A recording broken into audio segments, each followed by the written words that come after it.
Ассалаумағалейкум қазақ елі, сіздермен бірге Сайлау Сағындықұлы. Бүгінгі менің сіздерге көрсететім мынау менің қамыстарым, буып жатқан қамыс тақта, яғни бүгінгі сіздерге көрсететінім және оны қалай буатынын, қалай дайындайтынын көрсетем. Қазір мен сіздерге керекті құрал жабдықтарымды көрсетейін. Ол үшін қамыс тақтаны қалай дайындау үшін қандай құралдар керек екенін көрсетем. Бірінші бұл станок, яғни қамыс тақта буатын станок, негізгі құрал. Содан кейін мынандай инелер керек. Мынандай 4 ине керек.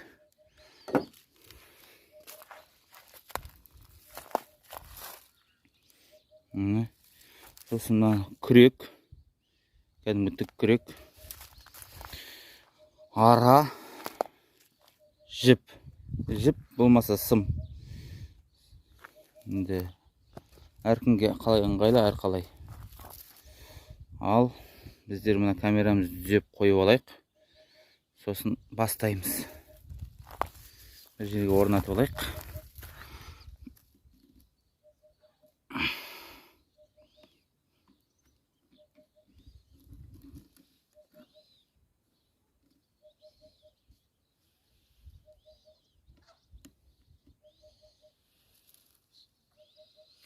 Так, орнатқандай болдық.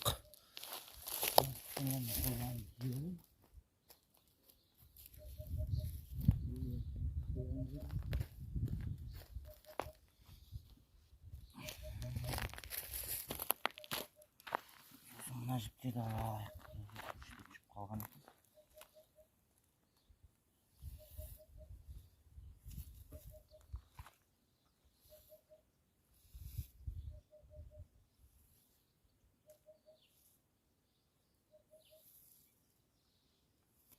Orada 4 жіп қалған екен.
Міне достар, осындай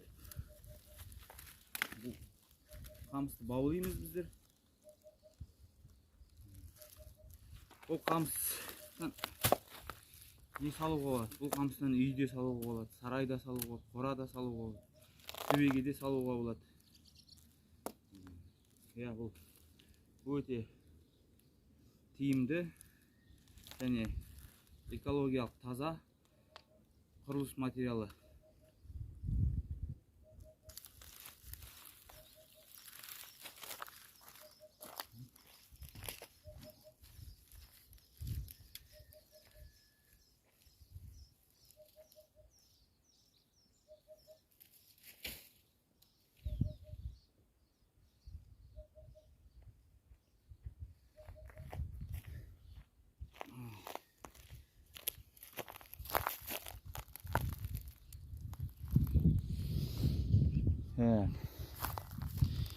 Не көрсетейін. Міне мен 100 шақты плита буып қойдым. Мына жерде міне қамыс тақта. Мына жерде 50 бар, 50 қамыс тақта бар. Мына жерде 40 қамыс тақта. Мына жерде бір 10-ның үстінде олар. Мына жерде 6-ау, анжағында 7 болу керек. 12, 13, 100-дің үстінде. Достар, бұл қамыс тақталар сатылады. Әр 3 түгі 800 теңгеден.